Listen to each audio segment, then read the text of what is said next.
I would like to add a content warning for this episode of racism, colorism, and violence against women. Hello, everyone. Good morning. Welcome to M&W Fiction Speaks. This is our movie episode. So happy Sunday. Let's strap in, get some tea, or whatever you do on Sunday mornings. Hi. Um, um, that's all I got. Okay, so Native American land acknowledgements. I would just like to acknowledge that I am on Piscataway land. And I would like to acknowledge that I am on Monohoic land. All right, so like boom, we're gonna start with our first movie that we watched, and that was Within Our Gates by Oscar Micheaux. Oscar Micheaux was a one of the first filmmakers in the early 1910s, no, not early, late 1910s, early 1920s, and M knows a little bit more information about that. So I know that when Oscar Micheaux was making movies, he had to borrow a lot of stuff. He was not funded in the ways that other movie makers were funded, even though other movie makers were funded usually by their own money, like Thomas Edison, who I didn't know was a movie maker, but yeah, he made movies. But he was funded by his own stuff, even though Thomas Edison stole a lot of his inventions. So was he funded by his own money? He was funded by other people's ideas. Um, and so he had to borrow a lot of stuff when he was first making his movies, like costumes and props and sets. He often traveled across the United States to find different sets and to find different actors who would be in his movies. He also had to travel across the United States to sell his own movies, particularly when it comes to Within Our Gates. A lot of critics considered it a response to I always mix up those letters, to D.W. Griffith's The Birth of a Nation. And uh, and I know that when he was making, particularly Within Our Gates, he didn't have any money to reshoot scenes, which was common with a lot of his movies. He usually didn't have any money to reshoot scenes. So if you can go through his movies, you can kind of see where, like, just little mistakes that he couldn't go back and fix because he didn't have the money to do that. And I think that's it. I think that's all I got. Yeah, so that was Oscar Micheaux. It's just really interesting watching the movie because, like, I'm used to watching old movies, but never a silent movie. Like, that Oh, was a definite like curve for me to mm-hmm, get with. But like, once I got it, like, it was fine. mm-hmm, Um, so yeah, that was interesting, and also the plot structure of the movie, where it goes about like this one plot of saving a school, like mm-hmm, saving a black school from shutting down. Then it just deters into like the main character's backstory for the next half of the movie, mm-hmm, and I don't know if it was like one of the mistakes, but it just felt like two movies at one mm-hmm. point, and it was enjoyable. I thought the main character Sylvie was I don't I don't I don't even know how to like judge this movie really because like it's just so old, and I mean it was fun. Mm-hmm. It was interesting seeing where all of the tropes we see in black cinema come from, because I saw Yeah. a lot of like, oh, this is where this started. um I would think particularly the colorism aspect of Mm-hmm. like the bad evil stepsister is darker skinned than the Yeah. lighter skinned nicer sister. So and just a bunch of other things we're gonna talk about. So Mm-hmm. that was an okay movie. It said what it needed to said. Mm-hmm. I feel like this may speak to my naivete, but when the movie first started, I thought that the darker skinned woman was Sylvia. I thought she was the main character, and so I got a little confused when Sylvia went off with the brother, and I was like, "Alma, what are you doing?" And then I realized, "Oh shit, that's Sylvia." So that part got me. I'm actually used to watching silent films though, just because I had to take a class on like very early history for movies, and like half of the class was us watching silent films. Like I don't think we started watching films with talking until after like midterms, and so half of the class was literally just us watching silent films. But I like them. I think they're cool. I thought it was cool that we started with something older so that we could see like where, not necessarily where the tropes come from, but we can see like where it all started. So I thought that was a cool aspect that we started with something older. Um, I think that like for this particular, like knowing that it's supposed to be a response to the birth of the nation, I think like especially the scene where no, we're not talking about spoilers yet, right? Then I'll come back to that. Knowing that it's supposed to be a response to the birth of the nation, there are particular scenes that I'm like, oh yeah, like that mirrors something that happened in Birth of the Nation. So that's pretty cool. Um, Overall, I liked it. Yeah, I thought I when it comes to plot, I thought it was cool seeing how plot has developed because I don't know when the whole like journey of a hero plot becomes a thing when people start writing, particularly for that, like I think his name is Joseph Campbell. I don't know when he invents that whole journey of a hero plot, but it was cool seeing that it has to be after silent films because yeah. But so it has to be after silent films, but it was cool seeing like what people were doing before that whole like plot structure becomes like the central focus of how to make a movie. Yeah. So, would I necessarily recommend this movie? I mean, like, if you're interested in this type of like silent movies or just history in general, but I would recommend it. But if it's like for entertainment value, no, not really. Um, Maybe because I was tired that day, but I had to keep myself from falling asleep.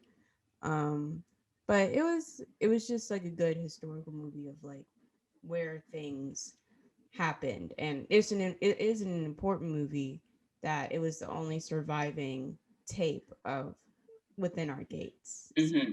and it's free on YouTube. So if you have an hour and 20 minutes to kill, you should watch it. Mm-hmm. All right, well, we can move on to like spoiler stuff now. Okay, cool. So I'm gonna go back to my Birth of the Nation reference. So the particular scene when Sylvie is about to be sexually assaulted by her own father, which she doesn't know that that's his daughter yet, but before that, she's about to be sexually assaulted by her own father. Um, that particular scene looks exactly like a scene that takes place in Birth of a Nation, where it's this savage black man who is about to rape a white woman, and like the scene like mirrors it, except it's flipped, the races are flipped. So I thought that was cool that you can, now that I know that it's supposed to be an answer to the Birth of the Nation, I thought that it was cool seeing that um particular scene and being like, oh wait, like I've seen this scene before. I haven't watched the entire movie of the Birth of the Nation, but there were particular clips that I was shown in one of my classes, and I distinctly remember that clip because it was a white man in blackface, and everybody was like, "What's going on? Why is this man here doing this?" But yeah, I thought that that was cool seeing that. Like that really put it into historical context for me. Yeah, and it's like almost trying to say like who are the real aggressors, like Right. um because there's just so much like untold history and story about white men raping black femmes and black women, and it's just like they they are just so like the patriarchy and misogynoir is like very strong, and like Hmm. it how white men used to literally own black women and like could do whatever they wanted with them because they weren't Right. considered human. And I liked how I didn't know about that reference until you just said it, but I like how it was just like, okay, you are sexualizing and demonizing black men, but like you white men do this on a regular basis with black women. Exactly. So that was a good connection. And another thing, because spoiler talking about the school, like I like the whole plot of well, okay, so critique, and then there is a poor black school in the South, and after Sylvie gets kicked out by shenanigans from her sister or whatever, she moves to the school to like teach and all this stuff, and then she goes back to the north to try to like raise money for the school. And just how it was set up, it was like you had the darker skinned ignorant Black people in the South that needed money. Then you had the rich, mixed race, light skinned Black people in the North trying to fund the school. And it just shows like that power dynamic between skin tone and like class. Hmm. And I don't know if it was intentional. Like, I don't know if he was trying to say anything about it, but like the implication is that the lighter your skin tone, the more um, educated and like well off and all of these other things are than than the white philanthropy of like there's this rich white woman that feels bad for Sylvie because she almost murdered her by hitting her with a car. And she's just like, let me pay for your school. And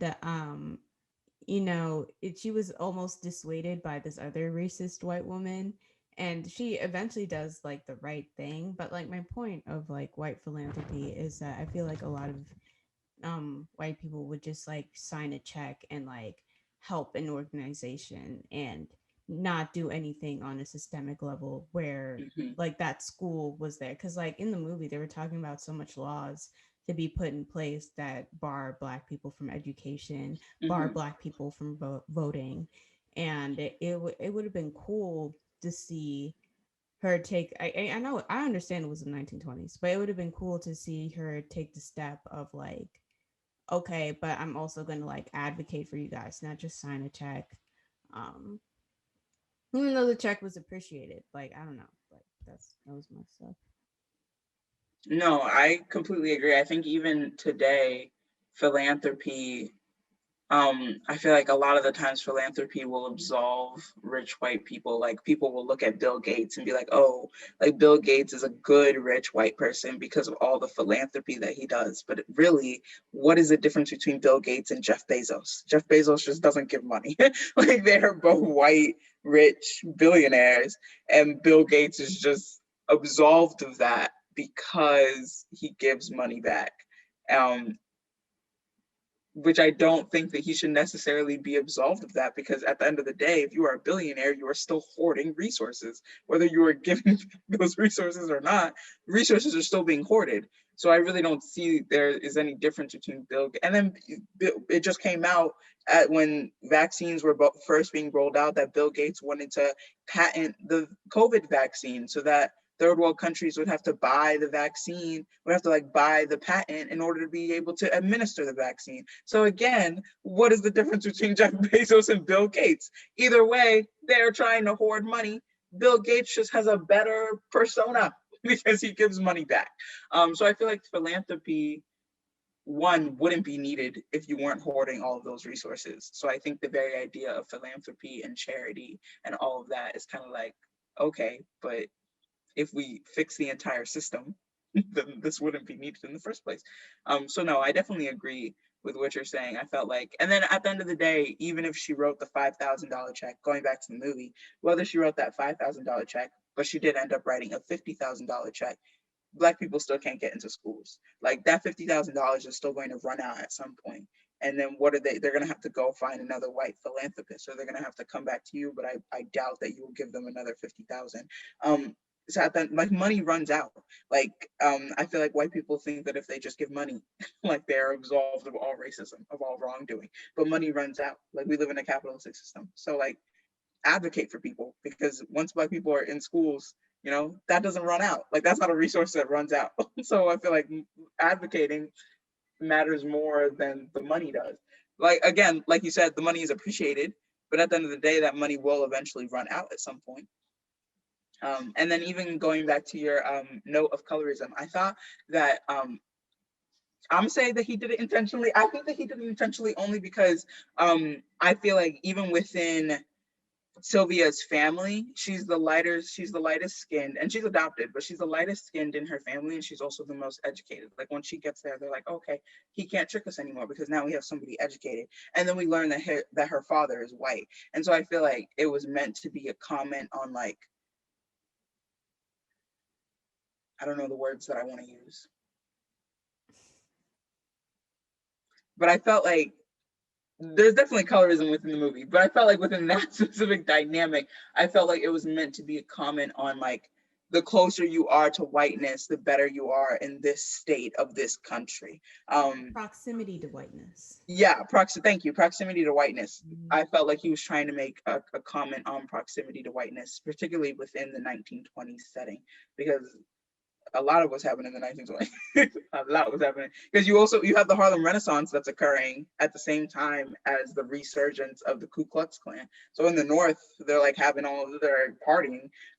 But even then, within the Harlem Renaissance, the only reason that the Harlem Renaissance is funded is through white philanthropy. Like it's white people coming in and be like, "I'll fund all you black people." That sounds cool. And so the Harlem Renaissance only happens because of white philanthropy, because black people are barred from so much that they can't even fund their own writings, their own artistry. And so it's like they have to go to white people. But then in the South, you have the resurgence of the Ku Klux Klan. And so a lot is happening in the United States at all times. No, and the Red Summer just happened too. Oh, true, true. Yeah, and it's just like the proximity to whiteness note I do like and agree with. Um what was I just about to say? Like, and she was the only person in her family that was not like murdered. Well, her brother escaped, Oh but yeah, he see. like once the white man realized that that was his daughter, like he stopped. Yeah, But like he only stopped because that was his daughter, not because it was someone's daughter, for example. right.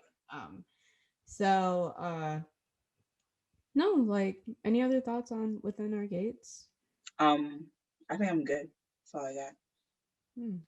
Again, good movie. It definitely did talk on. Wait, no, there's this other one scene. I got. How did I forget the Uncle Tom's? Like with the OG, Oh, how did we forget the Uncle Tom's? the Uncle Ruckus's Oh, scene. Oh my goodness! Like, and that's one. I can't believe that's one of my favorite parts of the movie where there's this character that was a servant to the white aristocrat that was mhm, sharecropping basically Sylvie's family, and he was listening in through the window a conversation about him just being like, hey, I have like the writing here that like I did this and this and this, and then the white guy got bad. Then there was this like other character, like a white trash character that was trying to shoot like the yeah. aristocrat. So Hmm. it brought in poor whites too. Hmm. Um, so anyway, like the white trash, I don't want to say white trash, but like the poor white person shot at the aristocrat, and but then like the aristocrat then was shooting at the black guy, and like the black guy was defending himself, then he takes a gun and accidentally shoots the aristocrat. So that's what genuinely happened. um but then we have this Uncle Tom character where he goes and tells all the white people that the aristocrat was murdered by a black man, and like the way he spins it in the story was just so stereotypical about like how good Massa was and like the ungrateful Hmm. Negro type thing. And like he's there standing with a white lynching mob, which, oh my goodness, first of all, that's like, I don't know how he wasn't shaking in his boots. Hmm. But then he was just saying like, wow, I'm with like the white people and not those Negroes. I like the white people like me. But when the white people didn't find like Sylvie's family to lynch, there was just like, well, that's the closest Negro nearby. And he was like, wait, what? And then Yeah. his ass got lynched. And I was just like, I was like, yes, like to all the coons out there, white people don't have your back. So all the coons out there, White listen people out. don't have your back. And yeah, no, that was like my favorite part of the movie. Because it just showed that like Hmm. selling out Gets your you nowhere. people, it gets you nowhere. So that's another thing I liked about the movie. And then we see even with the pastor that he sells out his people, but then he knows he's like, yeah, this ain't gonna get me nowhere but hell. Like he knows that he's going to hell. He's like, damn, but I'm gonna keep doing it. So he's no better because he keeps doing it anyway. But he has self awareness. Yeah, And no. Oh, go ahead. I think even with the servant, I don't even think the dad, the black sharecropping dad, I don't think he shoots him. I think he just ends up with the gun in his hand at the end Mm. because he's trying to stop the aristocrat from shooting him. So he ends up with the aristocrat's gun, but it's the white sharecropper farmer dude who actually does shoot him. So the black dude doesn't even shoot him. So he completely spins that story into the black dude shooting him. And he really thinks like, yeah, this is good for me. I'm with the white. Like it was, it was very, very interesting. Yeah, no, and like just on the note of religion controlling black people Mm, and about because like the pastor's argument was very interesting where he was just like, why would you want to educate yourself and be involved in politics and all this stuff when that's the white man's thing and that will get the white man to hell? Like ignorant is bliss, and like we would automatically go to heaven because we didn't mm-hmm, have to like learn and deal with all of this stuff. And I thought like his argument was interesting about leaving all of the societal stuff to white people and they be damned learning and doing all that stuff while we can stay ignorant and just go to heaven.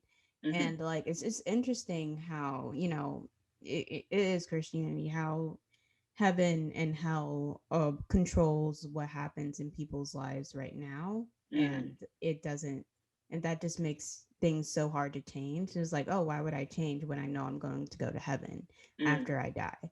And all of those things, like, oh, I'm not going to do that because I'm going to go to hell, so I'm not going to do that.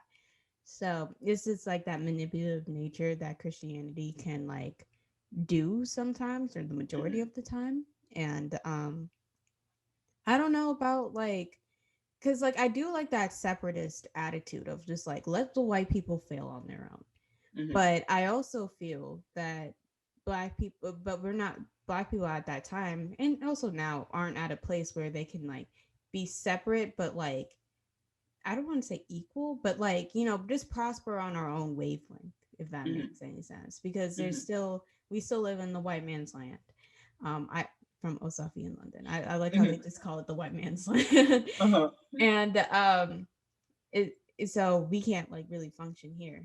So but like in the end, you do recognize that it's just a tactic to not educate black people and Right. for them to advocate for themselves, and it makes them very docile, being like, oh, like let me just stay ignorant, that I'll just go to heaven that way.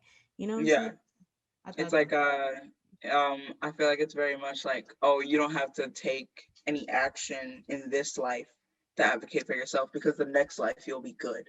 But the white people in the next life, they won't be good. But it's like, but you're living right now. So maybe you should go advocate for yourself in the life that you are currently living in. no, but like again, when we were talking about this in our poetry episode, that the fear of hell is strong. It is Yeah. strong. And I wish it was easy to just like turn it off, like, Mm, and just focus this on yourself now. But mm. yeah. But no, that's all I have for Within Our Gates. Yeah, me too. I'm good. Interesting movie. What movie are we going to talk about next? You want to go Pelo Malo Yeah, by directed by Mariana Rodon? sure. Awesome. So, do you want to go give backstory on who? Oh, so there is an NPR article, if you want to go search that up, to learn more about Pelo Malo. It's directed by Mariana Rodon. It's a Venezuelan movie. And her goal when making the movie was to talk about the identity of Venezuelans, because they are such a mixed country. She talks about in the article that there's at least one person in the family that ends up with Pelo Malo or bad hair. And she really wanted to explore what it's like to be that one person in the family that ends up with Pelo Malo. Um, and then she also goes on in the movie to explore like LGBTQ identity. Particularly, I like that she goes to explore it in a small child, particularly because I think a lot of the times LGBTQ is over sexualized, and I think if she would have done it with an older person, even if he was just like a teenager, I think it could have easily led down the road to over sexualization. So I like that she does it with a small child because it's kind of just like he's just figuring out who he is. Like there's nothing sexual, and even when you are older, there isn't anything inherently sexual about being queer. It's just you're just figuring out who you are. And so, but I do like that she does it with a small child because I think that I hope that one day we can do it with older people and it doesn't lead down the road of over sexualization. But I think for now, doing it with a small child definitely helped to keep it not over sexualized. And yeah, that's really all that I could find. I know that like historically, what's happening at that time when the movie is made, or when the movie is set, which is around 2011, the president has just been diagnosed with cancer, and so you see people like shaving their heads in solidarity with the president who's just been diagnosed, which is very ironic because the movie is about hair. That's all that I really found. But definitely check out that article because it was very interesting. Yeah. So for the non-spoiler review of Pelo Malo, I thought it was an excellent drama. Like Mm, the internal conflict was just so well realized.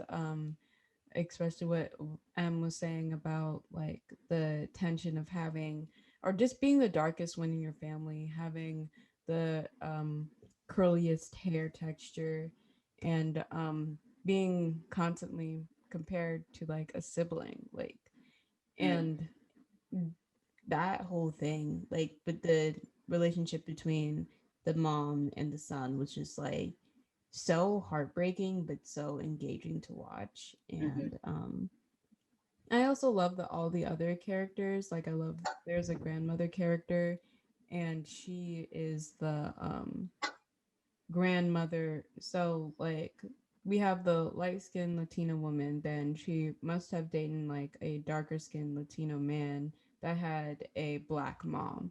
So it's like the grandmother on the other side.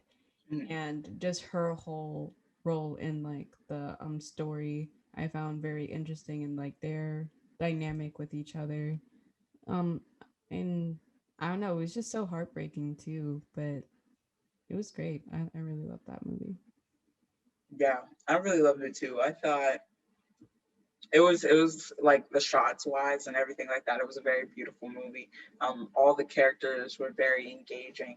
Um, yeah, that's all I'm gonna say because I'm excited to get into the non to the spoiler review. Wow. All right, but would you recommend this movie? Oh, definitely, yes. Yeah, if you have Canopy, like if you're in school or college, you can get a free Canopy account and watch it.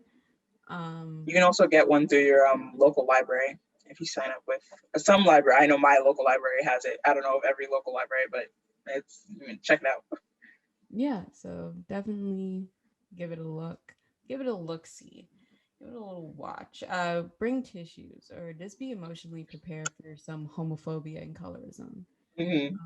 But it's not handled like those matters aren't handled so badly. They're like I felt Hmm. like it had such great care and attention to detail and nuance with dealing with those subject matters. Hmm. So yeah. Spoiler review.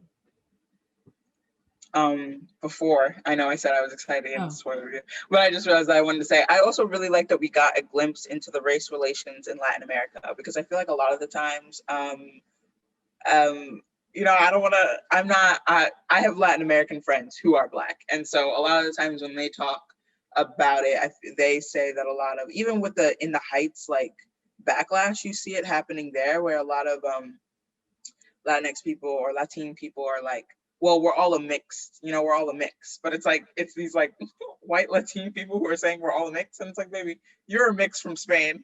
Everything that's in you is a mix from Spain. Like, there are people who are like, there are people who are like, you could tell that they're a mix, baby, but none of your features say mix. I'm pretty sure all of your ancestors are from Spain.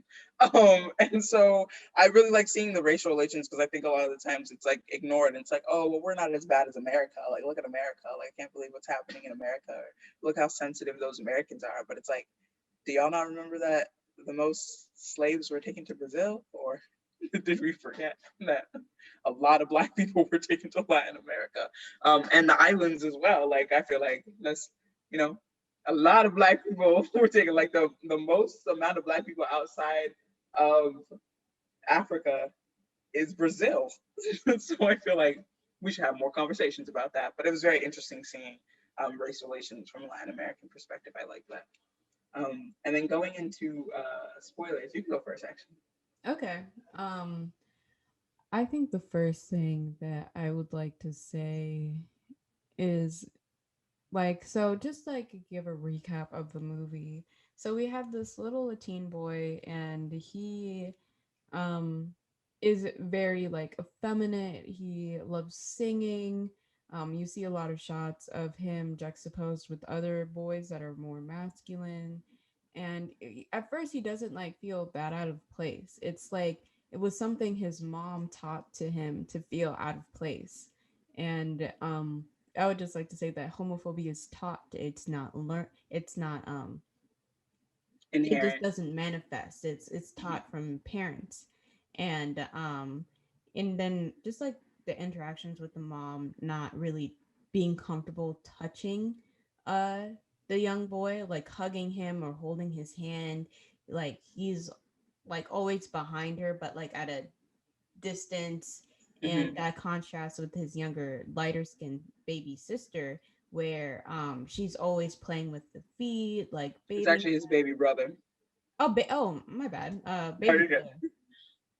And just always like touching them, playing with him, and everything like that. And then there's a scene in the movie where she does the most and takes her older son to the doctor because she's like, "There's something wrong with my boy."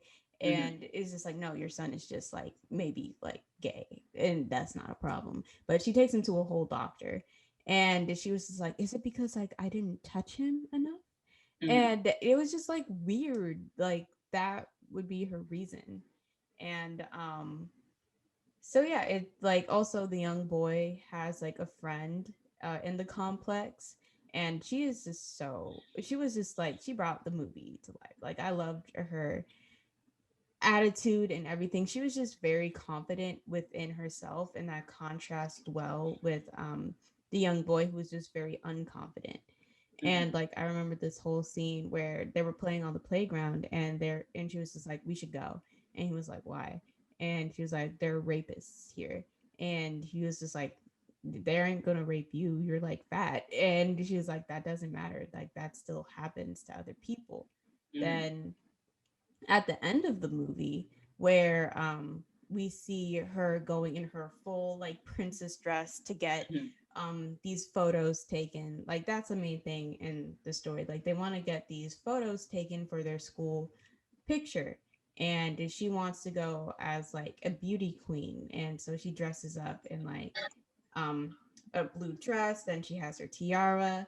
Then when she was walking to the place to get their photo taken, she was just had her head straight forward, just keep walking, and like men were shouting insults at her, calling her poor and all these other things. And you see the boy looking at them and paying them mind, Mm-hmm. and she was like, don't worry about them, like stop, like don't worry about them. And it just shows again how confident she was and how unconfident the young boy was. And especially because the young boy wanted to be a singer with straight hair, and Mm-hmm. he ended up not being able to do that because of his character arc through the movie. But so yeah, overall, I don't know even know what I just said. I liked the relationship. Well, I didn't like, but it was a it was well written, the relationship between the mother and the son, like how the homophobia was taught to him, and we see him be less free and expressive with himself. And in the end, where the son was just like, I don't love you anymore, or I just don't love you, and the mom was just like, I don't love you either. And I was just like, Mm-hmm. yeah, I was like, ooh, that was rough. So yeah, that's my babbling. Mm.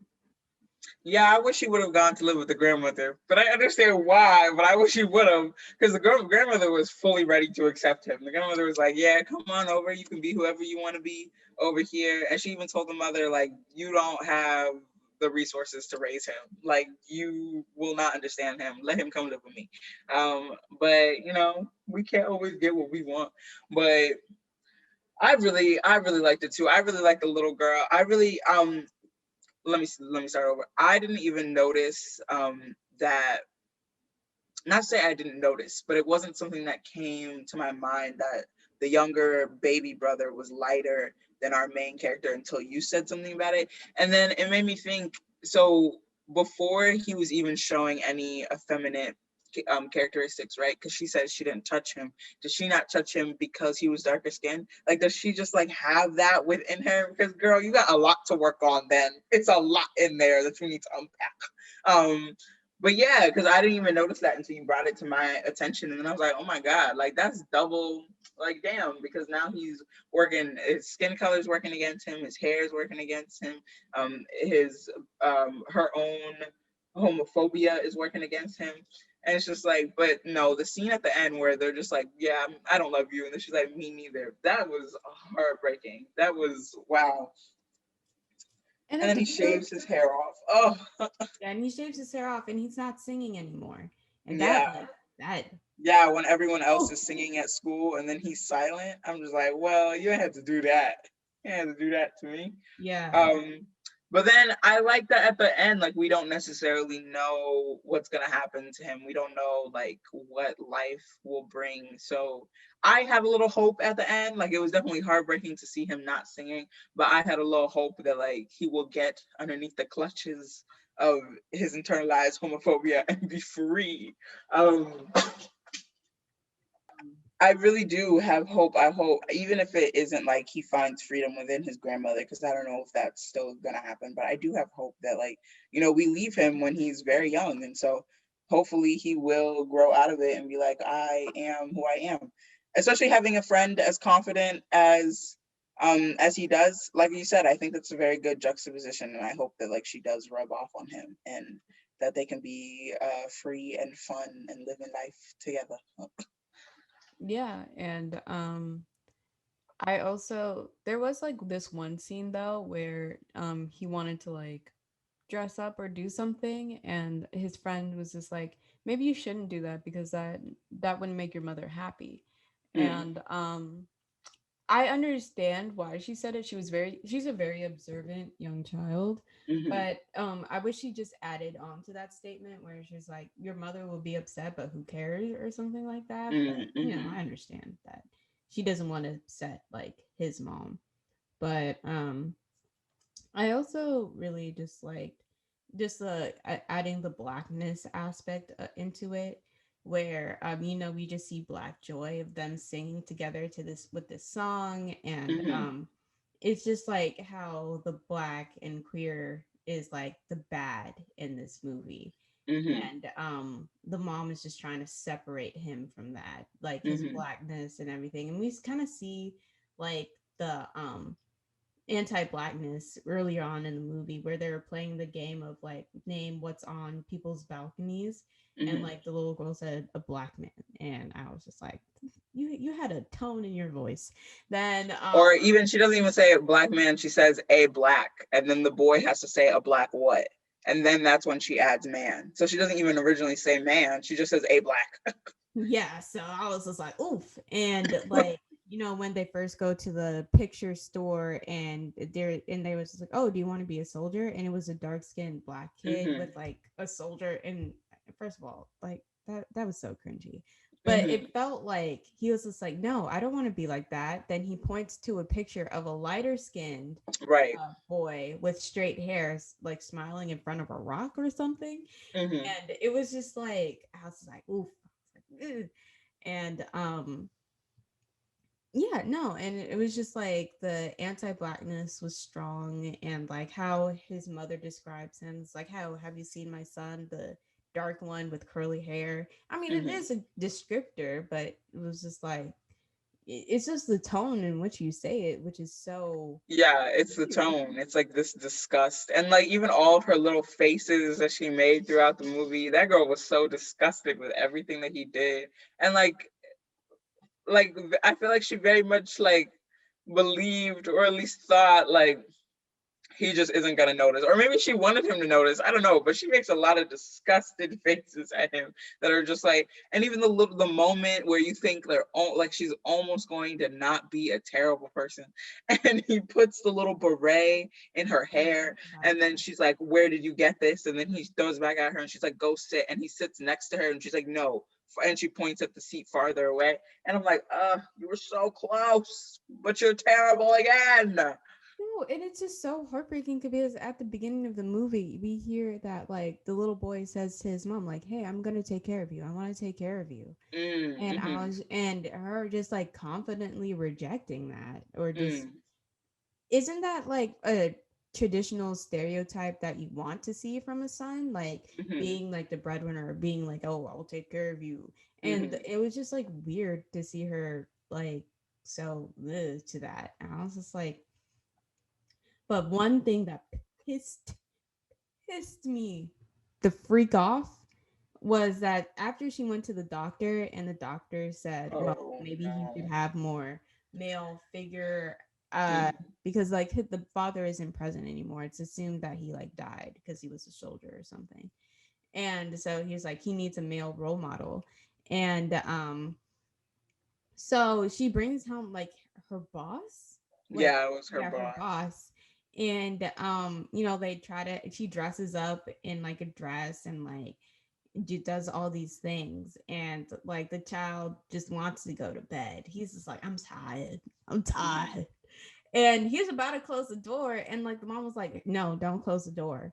And then she proceeds to have sex with her boss in view of with her son being able to watch. And Mm-hmm. I literally just wanted to pick up the child and run. I was just like, why are you exposing him to sexual situations Mm-hmm. like that? And you think he's sexually perverse because he wants to wear a frilly shirt, but you ass butt ass naked in front of him having sex with your boss? Also, that suit was really well made. So Exactly. A plus to grandma because that suit was well made. She did what she had to do. That suit was fantastic. So A plus to her. Yeah, that scene was very weird. Like very, very weird. I thought that maybe she was gonna bring him around and they were gonna and he was just gonna be there to like say things to him, to like be like, hey, be a man. But when it got to that part, I was like, oh, so she's nuts. So she's like not okay in the head. Like she needs a psychological evaluation. Because what are you doing? What are you doing? No, and then like also then added on top that it's like her boss, so like that's even like a weirder layer. Like it's not just like, and she like, to give context, she was fired from her job and she's trying to get her job back, and so it's her boss that she's trying to get the job back from, and so that's an even weirder layer. But also like I don't, a layer that I'm not necessarily judging her on because she is a woman working in a male dominated industry. And so I'm judging her on having sex in front of her son, but I'm not necessarily, like, I can't necessarily judge her based on my morals and ethics. I can't necessarily judge her for that part, but it's still like a weird layer to add on top of that. It was just all, it was weird all around. We didn't need to do this. And then mind you, like the baby is nowhere to be found. Like I just like it was just like what is occurring? Like I don't understand what's happening. Also, going back to race relations a little bit. I really like that in the beginning we see that Junior's friend, her mom, when Junior's mom goes to drop them off and be like, "Can you watch them again?" The friend is like, "You have to pay me eventually, blah blah blah," and she's okay, never mind, never mind. And then she goes to the grandmother. And so I'm like, well, if the grandmother is always there, why don't you just have the grandmother watch them? And so that kind of tells me, oh, so you don't really like this woman, and I don't like that you don't like this woman. It's giving, why don't you just go to the grandmother if the grandmother is always there and the grandmother is willing to watch them for free? Like that's like you don't gotta pay, but instead you would rather pay this lighter skinned woman to watch them. Okay. That's a little, and you struggling for money, you ain't got a job, but you rather pay this lighter skinned woman to watch them. That's a little, you need to calm down. Take your resources as they come, please. Mm, It's just like, you don't want that queer, you don't want that black influences on your children. And I know it's a movie and da da da, but I really just wanted to be there and I wanted to say, your hair looks great. Right. Your I hair was just looks waiting for the moment so for somebody to say your hair looks beautiful. you. Hi, this is editing me. So, excuse me, I have my retainers in. But there is a clip where the mom does explain to Junior that his hair is just his hair. Like, it's not that serious, it's just curls. Don't worry about it. But she missed the mark in not saying it was beautiful and it was valid. Um, so, yeah, I just wanted to make that quick note. Your hair looks so beautiful, Mm. and and like there's this a whole other. It's not like a subplot, but there's this like cute little older guy, Yeah, and I loved that. That's why I'm saying I like that she explores it through a younger child because you just get to see him like just like look at him, and I think that's so adorable. It was just something about that. Like, and like when he gave him his hoodie and yeah, he and then he was kept watching it. TV together, and it's like not sexual at all. He's just No. like curious. He's just like, wow, wow, like, and because like it was so innocent because he was just like, I noticed how pretty his eyes were, and Yeah, and the even the mom had the gal to say, you're not supposed to notice how pretty men's eyes are, and I'm like, yeah, fuck out of here, fuck out of you here. know, I just mean, say that you don't like to have fun. Just say that you're boring. Like, get out of here. Oh, it was so frustrating. I will say, although I did want a moment where somebody said your hair is beautiful and it doesn't need to change. I will say that I really did like the moment where the grandmother was straightening his hair with the brush and the hairbrush with the hairbrush and the hair dryer because it felt like such an intimate moment between the two of them, and we just get shots of like his hair and her in his hair, and that felt like such like a cute little intimate moment. And I think like yes, I wanted somebody to say your hair is beautiful and you don't need to change it. But I also love that the grandmother encourages this exploration of maybe you like straight hair. Let's see what it looks like on you. You know, I like that she encouraged that just because that straight hair is meant to be connected to his homosexuality. So that's the reason why I really like that scene because I like that the grandmother is like, yeah, I don't know, let's explore. Like that doesn't mean you're gonna keep your hair straight all the time, but let's just like explore what you want to do with it. So I like that she gives him this place to find identity because I think especially like for black children, I feel like black children are not given spaces to find identity. They're just like, no, this is how you're supposed to be. So be like that. yeah, no, and I really like that. The grandma, like, it's just black people, like black parents or black guardians doing like a child's hair is just like the ultimate Mm-hmm. form of like I'm looking after you. Mm-hmm. Like just on like a historical note, like doing your child's hair, like a black child's hair, and like I always hear you got to have your hair kept, you got to have your hair, and like there is some annoying aspects to that, like oh, like an afro is unkept or whatever. But my point is that sitting in between someone's legs and Mm-hmm. them doing something with your hair is like just so loving, and Mm-hmm. and thank you for bringing that up. Like I didn't even, it was just so, it was like whenever he was at the grandmother's house I could breathe. Like I was like, Yeah, it was just like, oh, like I love that you brought up them dancing to the Lemon Tree song. Like that part was so cute, and like Black Joy because I didn't even notice that. Um, but definitely, anytime we went to the grandmother's house, it was just like a breath of fresh air. I was like, Carmen, how are you doing, Carmen? Ah, all in all, this movie is just like so complex and so, it could be so heartwarming and so heartbreaking. I mm, thought the writing was excellent, the characters are excellent. And I'm sad like it did get like a Toronto like something like a yeah, recognition I award. know that the two, like the actor who plays the little boy and the actress who plays the mom, they got accolades for their acting. I don't know. I just want this movie to get receive more flowers. Like Mm, this went on. I feel like this went under the radar for a lot of people. mm. Maybe like maybe Well, I I. wonder how it was received in Venezuela, because maybe it just went under the radar for international audience. Well, maybe not even Americans don't really watch international movies, so maybe it was just Americans. Maybe it just went under the radar for America. But I wonder how it, because I feel like even Europe is more. when it comes to their award shows, at least, I don't know about their everyday, but I feel like Europe, when it comes to their award shows, they have more international award shows than America does. Like America just has that one category in the Oscars that's like, here's an international movie category.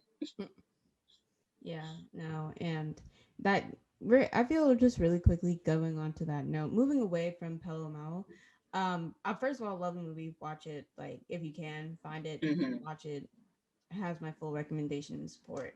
But just a really quick tangent on how like the movie market is, and like I feel there is a certain like snobbery of like, oh, I watch these highbrow movies, I do this and that, Mm-hmm. like, and I don't know, I just want movies to just be more accessible to people, and Mm-hmm. like people being exposed to international movies on a larger scale, especially made by POC, and Mm-hmm.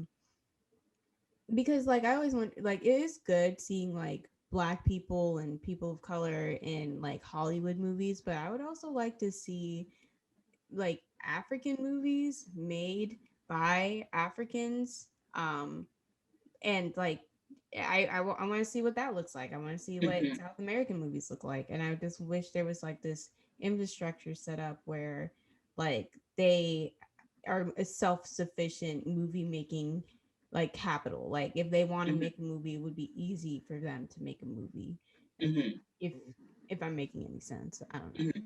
Like I don't know. I just wish there was just more chatter around this, or maybe I just don't run into the right circles. But I just wish it was just more mainstream to like Mm-hmm. watch a Venezuelan movie or watch like a Nigerian movie, and people not be deterred by subtitles. Like, I was just about to say, because it's the subtitles. I feel like the amount of times that like America, like even when Parasite won the Oscar, and so many people, not so many people, but I think it was definitely fueled by Trump saying, why are Korean movies winning American awards? He said something along those lines, like, why is a Korean director winning an Oscar? Well, first, it was in the international category. Where else? Who else is going to win it? You want an American to win an international category? Please think. Second of all, why can't America open up their awards to not just be American movies? Like that's a stupid question. Like why can't there just be more people to why can't you just open up your awards to include international movies? But yeah, like I feel like the subtitles debate is always like, oh, I don't want to watch it because it has subtitles. Like I don't want to read while I'm watching a movie. And it's like it's really not that hard. Like it just plays across. It's really not that hard to read them. Like it's really not that difficult. And it would open you up to more movies. Like there's so many good movies out there that I have found that have not been from Hollywood. That if you just like there's so, the people are really making movies. Like these movies are really good. Like please go find them. Like forget subtitles. It's okay. You can read and watch. I promise. and Your like brain there's will still overcome. this very bad dubbing that goes on. Like if you want to watch a dub of something, True, I guess. I The mean dubs are that's fine. terrible. But like you can read subtitles. Like you do the quick glance, quick up, quick glance, quick up. Right. Like Because the subtitles are never going like as fast as the moving is. Like you can take it all in at the same time. It works. yeah. But um so yeah, like next movie, Rafiki. Yes. A Which Kenyan movie. to say, since you were talking about you just said it. How am I losing my train of thought? You were talking about how like money being more accessible to make these movies. When I was doing research on Rafiki and Wanaru Wanaru Kahu, I know I'm butchering that name, but I'm trying my best. And she was talking about how she really enjoys being an independent filmmaker because she doesn't really want to be bogged down by like she like it definitely like it took years to find the funding for this movie when she was talking about it. But she likes being an independent filmmaker and she thinks that independent filmmakers should be more mainstream. She didn't use those exact words, but along the same lines of what you were saying, that she thinks independent filmmakers should be more mainstream so that their films can get out there more. And this was when I was watching a video where she was actually talking about Black Panther and Black Panther's like Influence. thank you, influence on like what the what particular, I'm going to say Kenyan because she's from Kenya, but she particularly said the African movie making, um, and its influence on that, and if she believes that there's going to be a greater influx of African people making movies to like show their heritage, and she says that she hopes that there is, and I personally hope that there is too, because I think it would be cool to see Black people across the diaspora show their heritage and see like what's that like. But yeah, she, and I know that like when we watched the movie, you talked about how like you saw that they got a lot of grants from Europe. So I looked up that part as well, and she actually tried to get money from Kenya and like from Kenyan people and like raise it there, but she found it to be really hard. So that's why she moved on to getting grants from Europe and particularly also Lebanon and the United States. Yeah, I have more history that's not connected to that. But other than that, I don't know if you remember when it first came out. That it had, I remember seeing this on the news. It was like everywhere that it was banned in Kenya because it goes against the law of showing homosexual relationships in movies. And basically, the Kenyan government was like, "We'll show it in Kenya if you change the ending to make it more sad." Because the ending was too hopeful. Let's put And in so, lesbians. yeah, right. So, Kahu, the director, she was like, "Yeah, I'm not gonna do that." So no. Um, but in order, she wanted it to be considered for an Academy Award, the international category, which is funny because we were just talking about that, the international category. So she kept on petitioning and petitioning, and eventually they were like, "Okay, fine. So that it can be considered for the international category, we will open it up at one theater for 7 days." And so they opened it up at one theater for 7 days, and every single show was sold out. Like the lines, I remember seeing on the news that the lines were literally wrapping around the theater out into the street because people were trying to get tickets to go see this movie. Um, yeah, and I thought that was really cool because it obviously shows that people want these kinds of movies in Kenya. If it's they're only there for 7 days and people found the time to stand in these lines and try to get a ticket, and then they ended up not even, the Kenyan government ended up not even like being not even submitting Rafiki to be considered for the Academy Award. They ended up submitting another movie, despite the fact that they opened it up for 7 days. But I thought that was really cool. Yeah, no, it's just like it's sad that we have to turn to white people when it's come time for gay things. Hmm. Like just like the black community being so homophobic is just so annoying. And like especially, well, let me just give a non-spoiler review really quickly. Hmm. Um so I keep saying Rafiki as in the monkey from Lion King. Oh. Rafiki, that which means friend. Hmm. Um, it's about like this more masculine presenting woman falling in love with a more feminine presenting woman in Kenya. Their fathers are running for the same position in government, and they're kind of like a Romeo and Juliet type of situation almost. Hmm. And so the movie's just about like them becoming friends and falling in love and dealing with like being a Kenyan and how what that means for them. So with that said, the movie is like I think it was really good. I enjoyed the cinematography in some areas, like Em was specifically mentioning that one nightclub scene with the neon. Then I think one scene that really struck me in general was like the main character Kenna, or like something happened and we show them walking down the stairs and like all these bars were in front of Hmm. the Hmm. camera, and you know, that feeling of being trapped in your situation. I don't know, like the visual storytelling is like really good. Hmm. And I also love how delicate everything was, with the pinks and like it was just so girly and celebrated women and femme people. It was just like really sweet. And I feel like the acting had its moments. There were definitely some parts of the acting where I was just like, okay, but that's fine. That's fine. Like it was just more of a nitpick. Like there, some of the acting was a little, I don't even know how to like describe it. Like not over the top, but just like I just lost my suspension of disbelief just like a little bit Mm. from watching some scenes, but nitpick, that wasn't that big of a deal.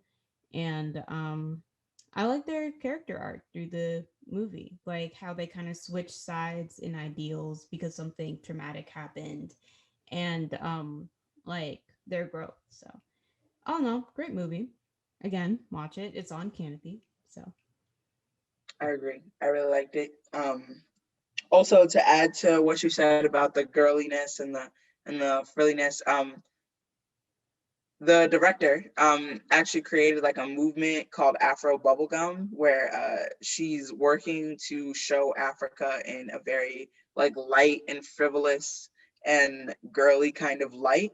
So that's why you see all like those pinks and those purples, because it's specifically working to show Africa not in the ways that white people show Africa or Western ideals show Africa in their movies, but to actually show Africa for what it is. And so like she particularly said that like she really wanted to show that Nairobi is a very colorful city, and that's why you see all these colors, and that's why the characters are dressed in all of these colorful things, because she feels like a lot of the times when you look at it from a Western perspective, it's not shown very colorfully, which I agree.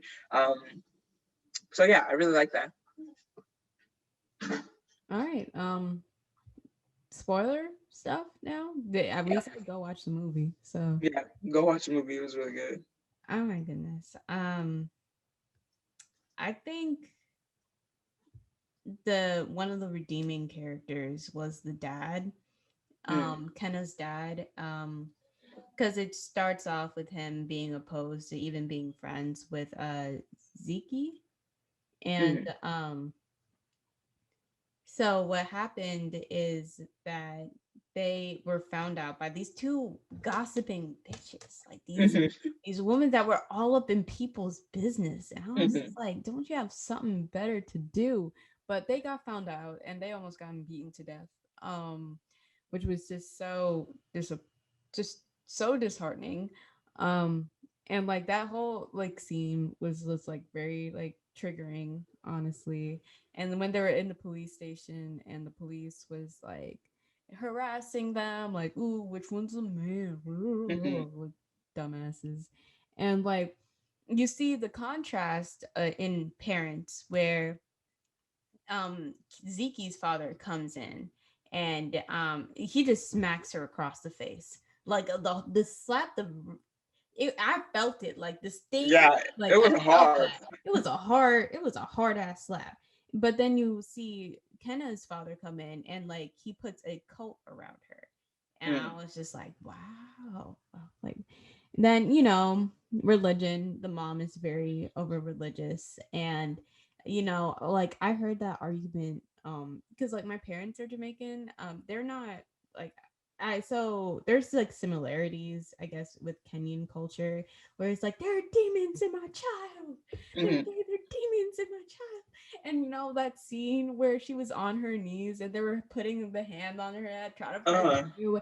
Listen, that I was just like, bro, this is oh, that hurts. I was like, oh my god. But like the father, going back to the father was just like, calm down.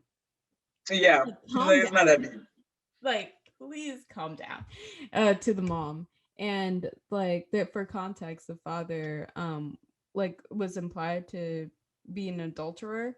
Like he had sex with another woman, and now like that they have a kid and are going to have a kid.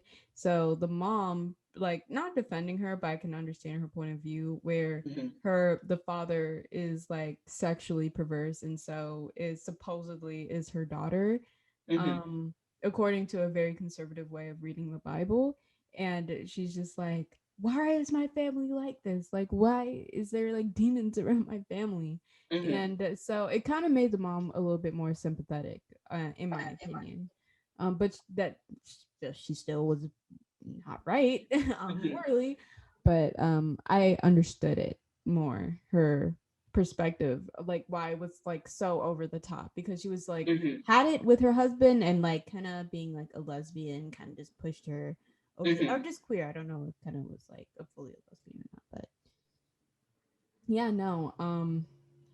Drama is great. Like, I really like the movie. So I think also when it comes to the mom, she makes the point of like she gets blamed for everything, like in African society, or I say African because I am African, but let me stick to Kenyan society. You know, as a woman, she's gonna get blamed for everything. She got blamed for when he left her, despite the fact that it's assumed that he cheated. So she gets blamed when he left her, and now she's gonna get blamed for her daughter also being queer. And so I feel like that also kind of I don't know what is in my throat, but that also kind of garnered sympathy for me because it's like, well, yeah, like they are gonna blame her. They are gonna be like, you're a terrible mother and you're a terrible wife. Look at you. Like, what are you doing in life? Like, you can't be good at either of those jobs. Still does not like, girl, that's your own issues. Don't be taking it out on them. But yeah, no, it still does garner sympathy where I'm like, well, no, yeah, they are gonna look at her as this terrible person because she can't be a mother, or it's perceived that she cannot be a mother and that she cannot be a wife. Um, I really liked um, the fact that they had another queer character in there, and he doesn't really have any lines, but I like when after she goes and sees Zeke, and Zeke is like, yeah, get out of here, like I don't want to see you anymore, and kind of sitting, and then he comes and joins her, and she just cries while he sits next to her. I thought that was a very I don't know. I thought it was a very poignant like scene. It was so small, but I really liked it. Um, I also just like that we get to see that like again, it isn't over sexualized. I love that we get to see that like they encourage each other to like do things, and like because like Kenna's thinking, oh, I'm just gonna go be a nurse, and Ziki's like, no, go be a doctor. And then when Kenna gets her scores back, Kenna's like, oh yeah, I probably got like a C. And Ziki's like, are you serious? You think you got a C? Like, you're smart. And then she shows her the scores. I really liked that moment right there. And then even at the very end, when when Kenna is told by the gossiper that Zeke is back, and then they meet up on that hill, and it's like these pinks and like the sun is setting. I really liked that.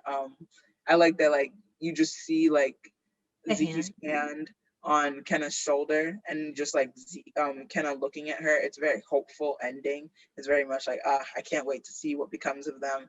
Um, I think when it comes to like the homophobia in Black communities, I hope that one day, because I was thinking about this yesterday after we finished watching the movie, that like the chokehold will be free, because that is purely colonialism. Like, that is purely a colonial import. Homophobia did not exist before colonialism. So I hope that one day we can be free. But also on that note, because I know that a lot of like people in the West, particularly I've seen it like on like American TikToks, where they'll be like, oh, I can't go to any of these countries because they'll kill me there. And it's like, that's a very like, stop making those TikToks, y'all. It's stupid because they'll kill you here too. Like, like, it's stupid. People die from being trans and gay in the United States as well. You sound idiotic. Also, because it's a colonial import. Like, please look into the history before you make stupid ass TikToks. But yeah, I hope that a chokehold that homophobia has on the Black community is freed one day, because it's just so frustrating to know that before white people invaded these places, that homophobia was not a thing.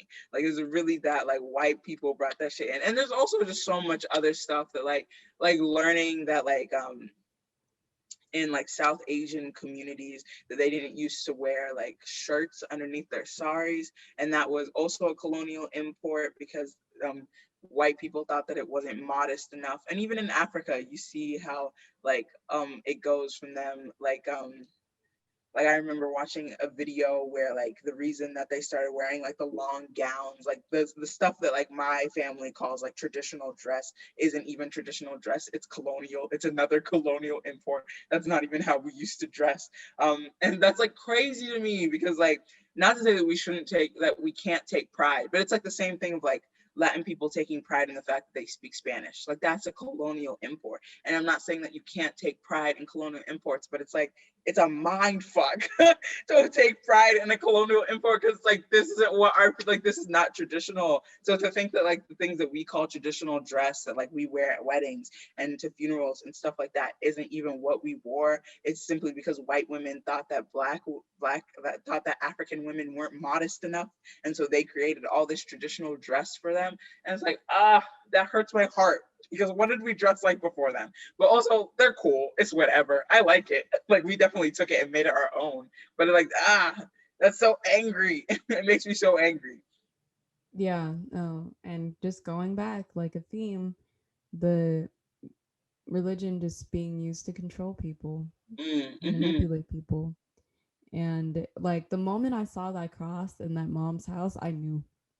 I knew. Said as a rap. I remember you told me that. I didn't even notice it. I I like that we have this dynamic of somebody who was raised with Christianity because you notice a lot of things that I don't. And so like I'm sitting here like, why is the mom overreacting? And you're like, no, I saw the cross and I knew it was done. knew it was a wrap. And so yeah, like there was this also the other talk where I noticed that some movies fall into the trope of having one if it's a woman Mm-hmm, on woman or femme on femme relationship, like one is more masculine, one is more effeminate. mm-hmm, And that is usually to make it more palatable to like straight audiences, like, oh, mm-hmm, this is clearly the man. And it's like I also like the idea of like kind of experimenting with their style and like trying mm-hmm, on a dress, even though she did say I'm allergic to dresses. She looked beautiful in the dress, and she's also comfortable wearing pinks and like feminine stuff, but feminine in like maybe not the traditionalist way. mm-hmm, So and like I like that. That's just like a little note that I wanted to bring up about like making one person in a queer relationship more masculine to be like, oh, that's the guy in the relationship. mm-hmm. But it isn't. So that's the point of it being queer. Yeah. But again, and I also like to reiterate, there's nothing wrong with like a stud dating a femme. Like there's Mm-hmm, nothing wrong with that. But it's just like I know it's a tactic to in mm-hmm, traditional movies or some like to make it more palatable to like a straight audience. So that's again why I said I liked how feminine the overall movie was. mm-hmm. So I wanted to say something else. Oh, the dress scene. When Kenna comes out in the dress, I really like that we get to see like the younger Kenna, like that picture on the wall, as and she like passes over it, and so we get to like it fades into her present day. There was something about that shot that really got me. I was like, oh, that's so beautiful. I love that. and like what we were talking about in a non-spoiler review just really quickly of like how like it was Zeke that was just like, oh, why can't I hold your hand? Like, why can't I Mm-hmm, do all of these things? And Ken was like, I love you, but we gotta be careful. And they're mm-hmm, just like, why aren't we? And Zeke was like, why aren't we proud? But then they mm-hmm. got the shit beaten out of them. And Yeah, Zeke was just like, I am going back into the closet. And Kenna yeah. became more like, no, like I love you. Like, let's do this. Like, let's run away Mm-hmm, together. I can be a doctor, you can get a job, we can live together. And listen, mm-hmm, when they were in their van, their like safe space, and like there's like, yeah, let's run away, like we can go. And I was like, go, like drive, leave. But but then the gossiping woman came and found oh, them and outed them. mm-hmm. I was just like,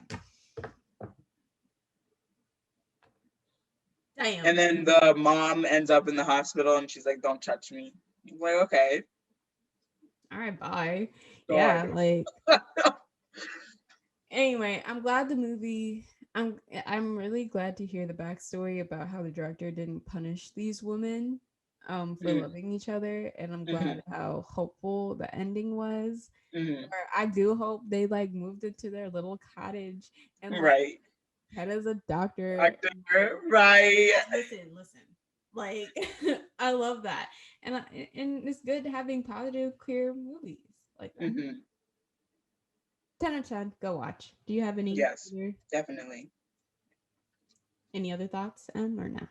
Nope, that's all I got. All right. Then last but not least, Osuafia and no, Osuafire in London. He would fight you if he heard you say that like that. Yeah.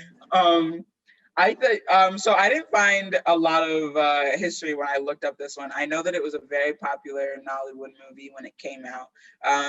Other than that, this isn't funny. But the only other thing that I found around the particular actor who plays Osofia is that he got really popular. I mean, he was already like pretty well known, but he got really popular off of the Osofia movies.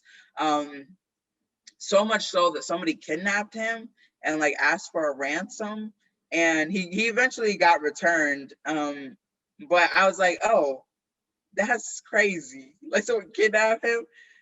Wow, and that's really all that I could find on the movies was that it was a very popular Hollywood movie. The main actor got very popular off of them and was eventually kidnapped for a ransom but returned. Wow. Yeah. But okay, I don't even know the transition for that. But like what the movie was about, right? So, we have Osofia. He has like four children. He owes a lot of debts in his village, and so what happens is a teacher from the school and someone else come and say, hey, your brother died and he left you all of this money and property, and you have to go to London to like take it. And he was just like, is this a scam? Sorry, like that was that whole sequence where he found it. Anyway, that's what And then that, he that whole fainted. sequence was like very funny. So he Yes. goes to London. Shenanigans ensue. First of all, yeah, shenanigans ensue. Then he comes back, supposedly, hopefully. um I just liked how the first 40 minutes of this movie was like a vlog where he's just going in London and just doing the most stupidest immigrant shit Uh-huh. ever. Uh-huh. And it was just like, it was just so reminiscent of like seeing like immigrant families being like, hey, what is that? What is that? I'm over here. Like, Hmm. like it was just so like nostalgic in that way, and it was very funny. Like when he goes Like into the scene where town, he sees the only other black person and it's like, you must be my brother. it was a Jamaican man too. And it Like, was a Jamaican man. he was in a limo. Then he gets out and he goes onto a bus and he was like, my brethren. And he's just like, the man is like, I don't know you. Who are you? Leave me alone. And so yeah, and then he meets his late brother's fiance, which was a white woman. And it's just it's just so over the top and like funny. And it's like, I would say the first 40 minutes, like for me, dragged on a little bit too long. Mhm.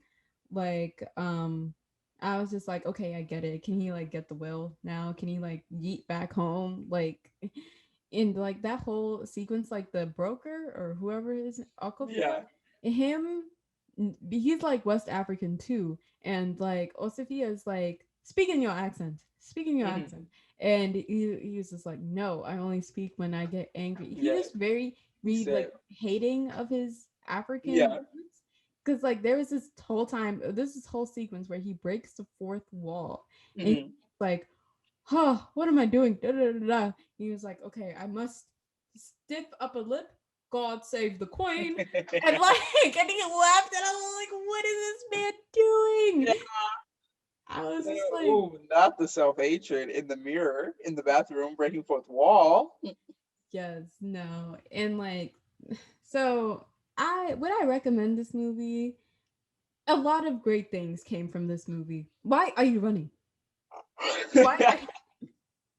There's it's not like the later, but like I saw that line there and I was just like, wow, that was an important meme culture moment that Yes. spurred onto the thing. So it is enjoyable, it is funny.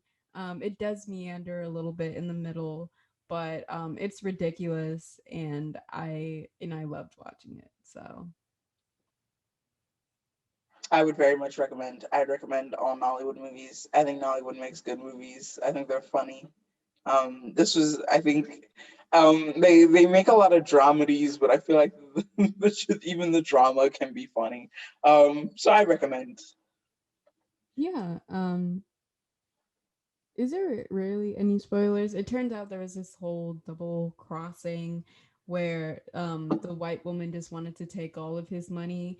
And I really like that spin on because usually it's like the Nigerian African prince that wants to steal your Right, money, but right, no, it's Samantha from HR that wants to steal your money. right. And I found that like a nice turn on stereotypes. Hmm. And like there's apparently a second movie where she goes to Africa with him, and I'm like, oh man, I don't even want to. That oh man, that's good. That one's gonna be a lot. But Hmm.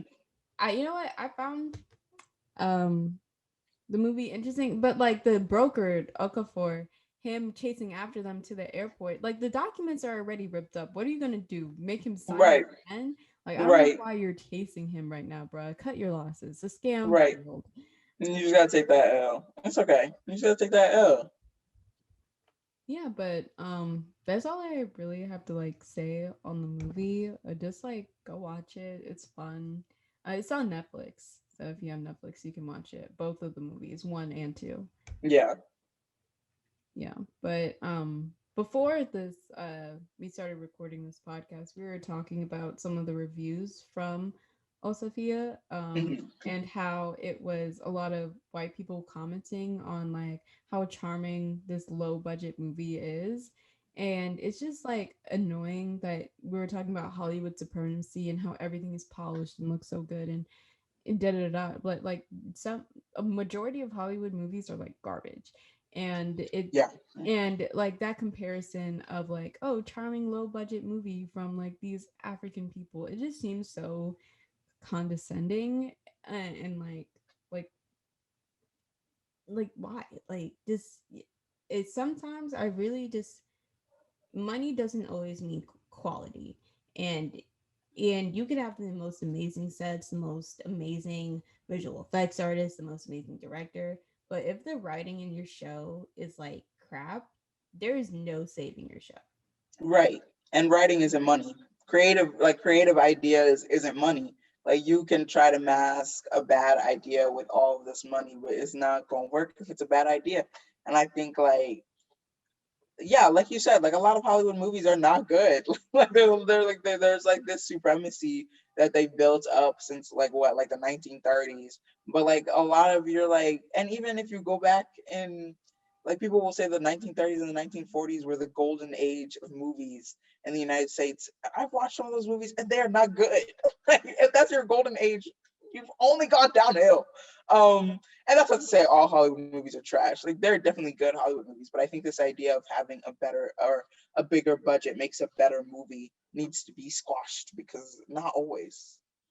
And like we were talking about how not like the director for Rafiki had to like go to like European powers to fund their own Hmm. movie, and not there's no infrastructure in place in like their own countries to support queer creators or even sometimes just like black cis and hetero creators.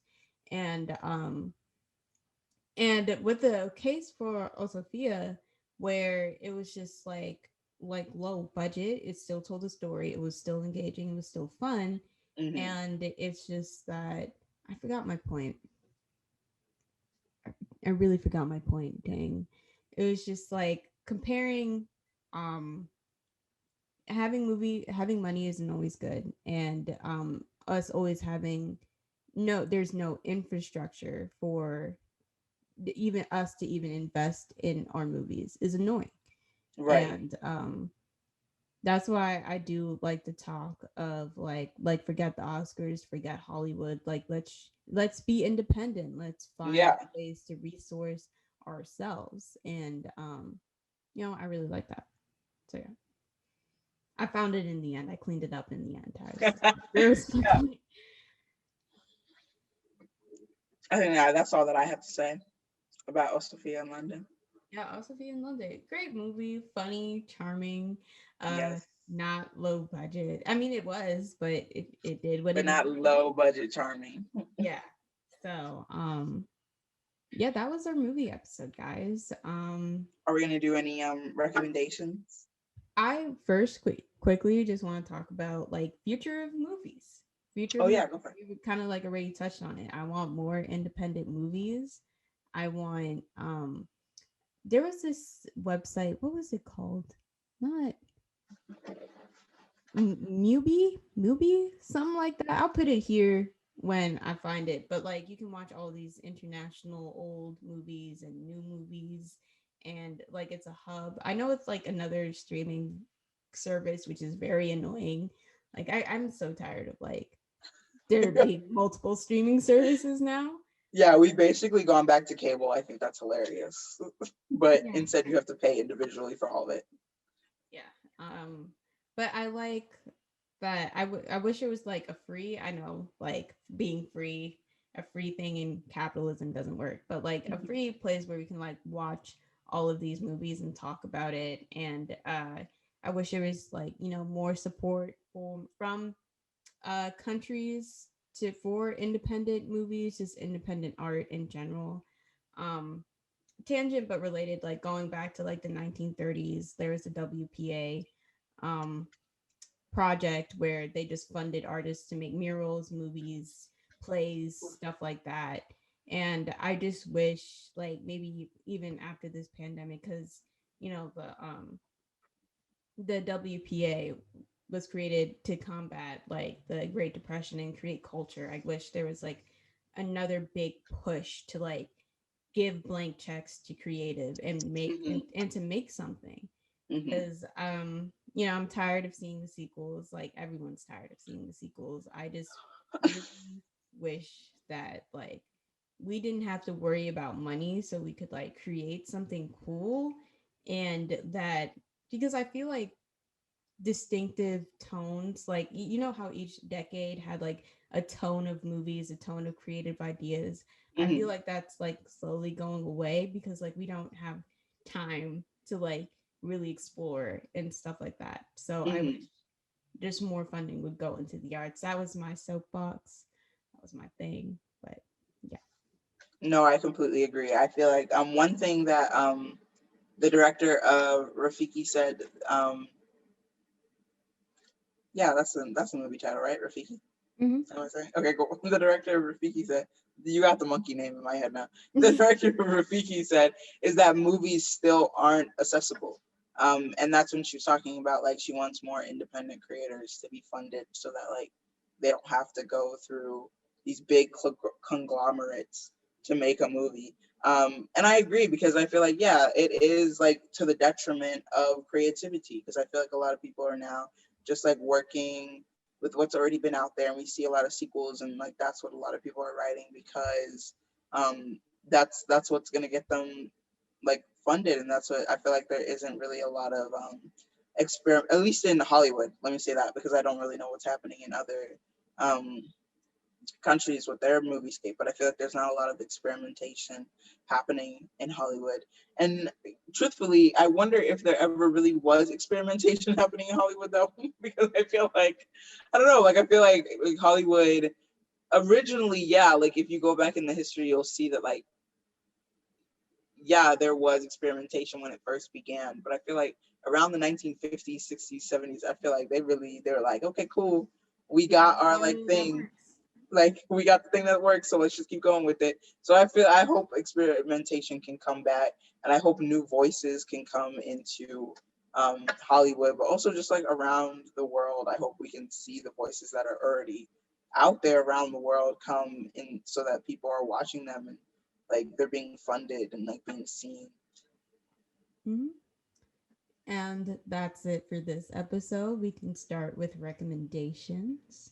Okay, cool. I've been waiting.